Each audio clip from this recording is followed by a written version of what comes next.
All right, I'm 365 days of horsemanship. A really interesting couple of days. A lot to, I think, sort of reflect on.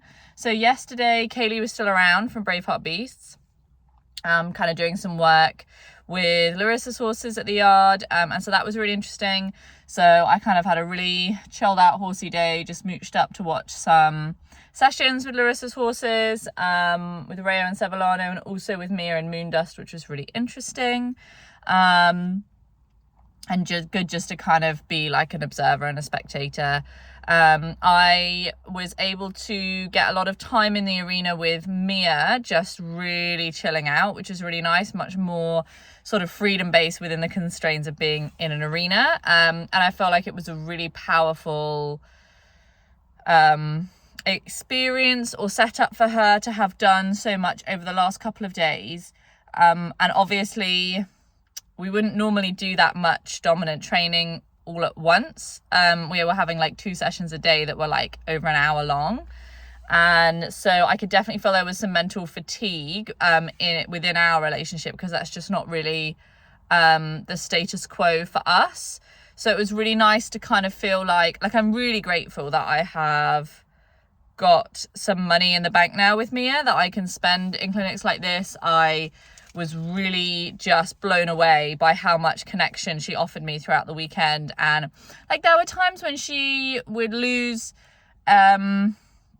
responsiveness to me because she was asleep, but there was never any points throughout the whole 2 days where I felt like she deliberately chose to disconnect. And I really appreciated that. And it's really great to have that like ability to spend money in the relationship and to try new things and to push our boundaries a little bit. And it felt really good to kind of make good on that spending and say, hey, let's spend some time today really resting and relaxing and thinking about your needs. So that was really positive, and I was really happy about that. I also had some interesting fun times explaining freedom-based training to a child, which was a really interesting experience for me, because I think that it helped me to simplify it, because I had to simplify it for them. And then because I simplified it for them, it then meant that it was more simple in my own mind. And it actually really helped me a lot when I came to Lawrence, which I'll kind of get onto. So I practiced a little bit of the dominant stuff I've been working on with Kayleigh, with Mia yesterday, and then I went to see Lawrence. And basically the pattern with Lawrence for the last couple of days is that we have been working on scratching originally. Basically, he sets the conversation about scratching. I find it all very frustrating. We work through it, and then we have some really nice moments around enjoyment of the touching distance at yield points. So it's been a really positive session overall, but quite emotionally exhausting for me, because I find myself getting really frustrated about this scratching question. And I know that actually the way out is through, because I think part of my frustration is really a core component of how I've ended up in this pattern. So I think basically my timing, always being late and trying to always be doing less of the scratching, has actually created this long-term toxic pattern over time that I've just reinforced about him being able to demand scratches and me never giving enough of them. So what I'm working on now is that I'll set the scene for you. So I enter the field. Usually Lawrence will come to me and he will walk up to me and immediately demand scratches. I will then walk past that. I'll keep walking until I see something that I like. That could be basically, because at that point he'll be pretty much in self-focus. The ears will be slightly back. He'll be either following me, thinking about how to get me to scratch him. He'll be standing still, thinking about how to get me to scratch him, or he'll be looking at me, thinking about how to get me to scratch him. So basically anything that he does that is not thinking about the scratching, I then stop, take a breath, and then immediately go and scratch him. And I scratch him until there's like a and a lick and a chew, or a good feeling. If while I'm scratching him, he starts moving his feet, then I walk. Rinse, repeat. And it's really frustrating because oftentimes the good moments are so short that by the time I get back to him to do more scratching, he's already anticipating me coming, and I'm not sure if I should be rewarding that still. So I need to ask Elsa about that. But luckily I'm going to see her tomorrow, so that's really good. I basically repeat this pattern, trying to have good timing and trying to remember that even once we're out of the pattern, because as soon as we have a couple of focus changes, I'm like so desperate to like stop scratching and do something else, that then I leave it too long without offering scratches, and then he feels like he has to demand them again, and then I'm frustrated because then I've then got back into this psychological pattern where I don't scratch him enough. So over some time, I managed to just keep repeating, and in the end, it does get better. He stops being interested in scratches, he starts eating more, and then at that point, I'm able to start working on the yield points. At the moment, we're working on the forequarters and like the hindquarters, which I've set as being like kind of just behind the midpoint of the barrel, because I'm thinking about like maintaining the same aid positions for all my horses, because I feel like it's going to help me with my consistency. I don't think it really matters where my aid is as long as it's consistent. So yeah, so that's been good. It's been hard. It's been really emotionally challenging. I think this feeling of like, firstly wanting to cave into his demands, and secondly, this, I think, feeling of being reactive rather than proactive. I feel like that's a big thing that I now need to step up into. Like, actually to have good timing and feel is to change before the change is too late. Like, before I'm reacting. If I'm reacting, actually to be a leader, I should have been proactive.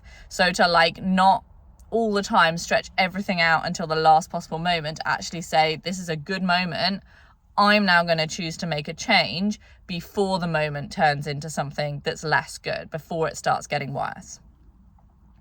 And kind of like build on it, rather than like having a good moment and then allowing it to become a worse moment and then making it better again and then allowing it to become worse again. Instead, it's like having a good moment, building on that with another good moment, and building on that with another good moment.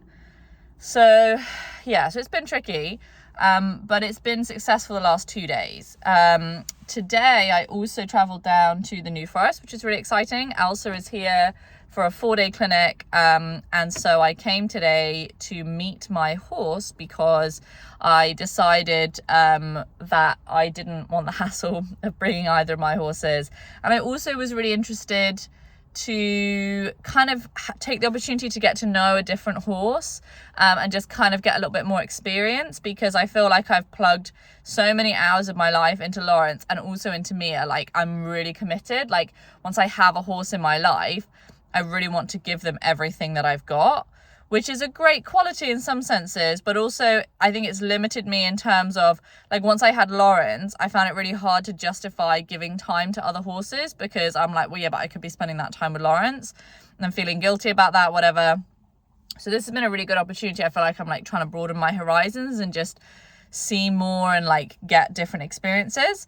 So that's been really good. So I've come down today to meet Abel, who is lovely. He's so sweet. He is a New Forest 4-year-old gelding, and he is super interesting boy.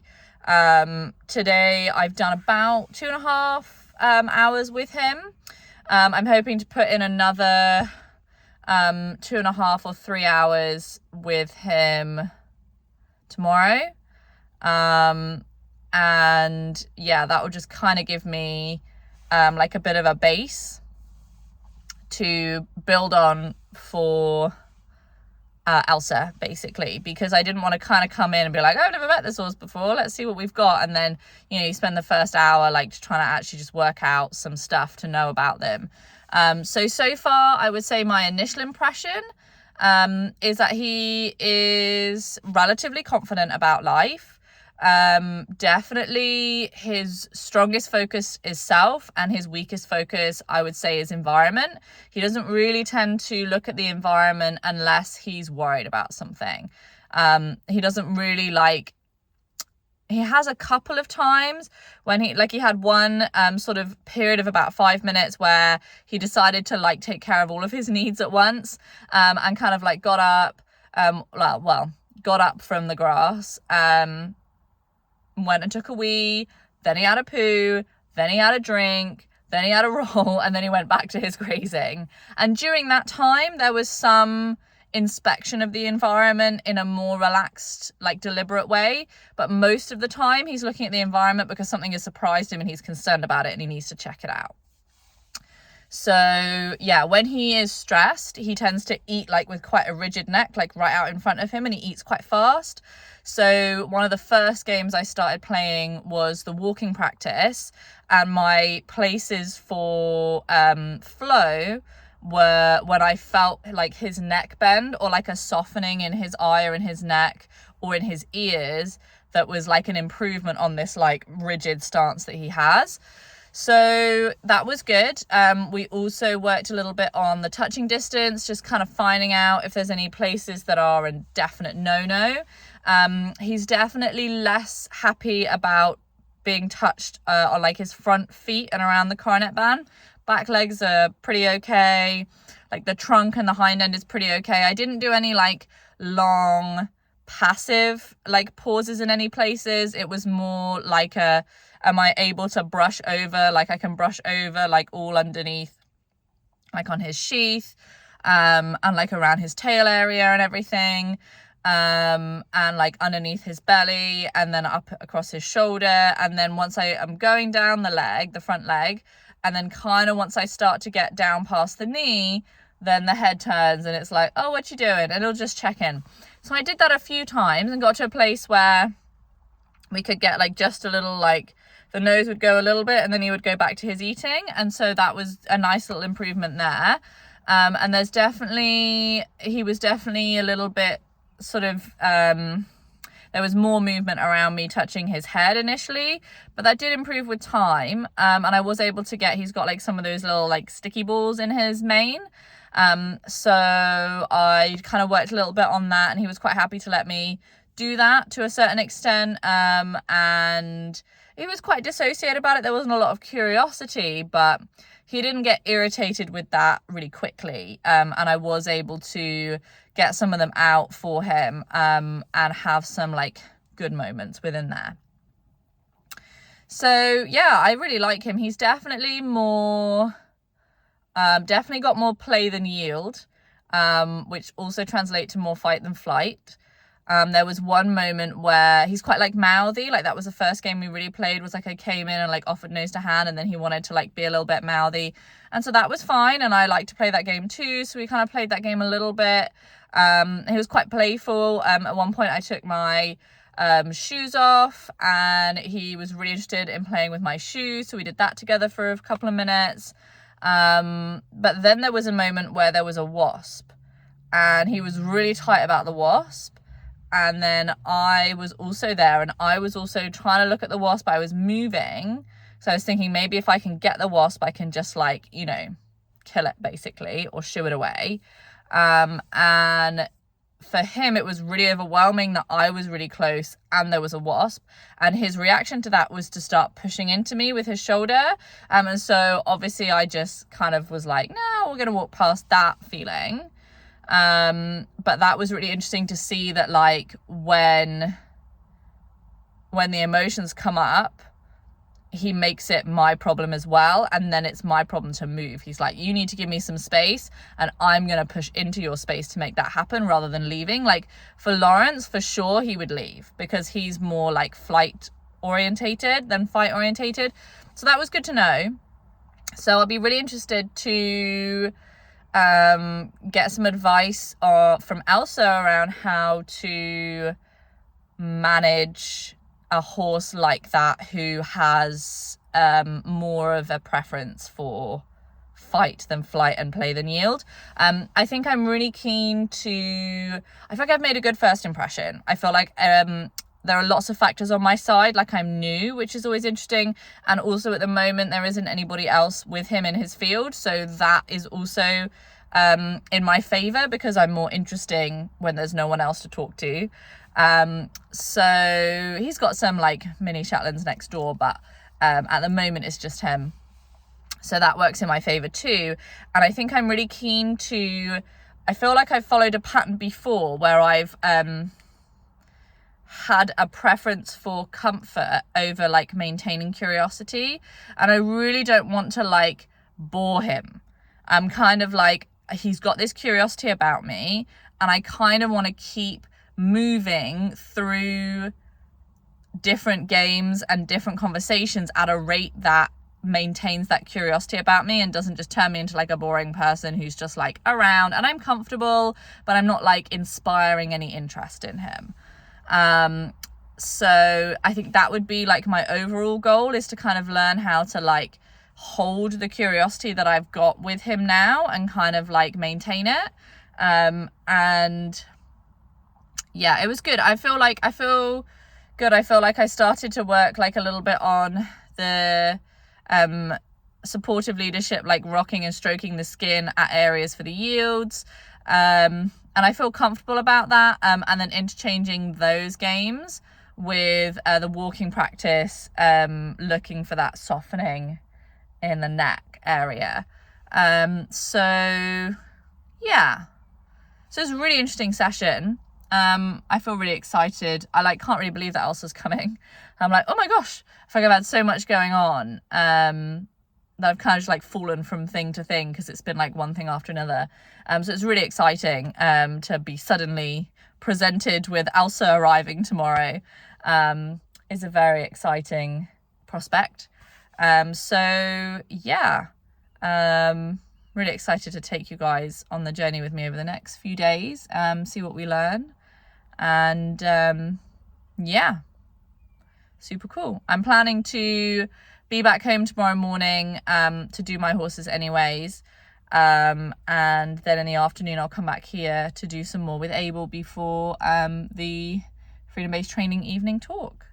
So got a full horse day tomorrow and I am so excited. I'm really excited to kind of have some time to have had and to be continuing to have almost 2 weeks overall where every day there's like a bunch of time for horses, and just really get back into a pattern of horse time being a priority in my life is just a really exciting place to be. I feel like I've come full circle on a really testing 6 months, and yeah, really happy to have reached this part of the cycle.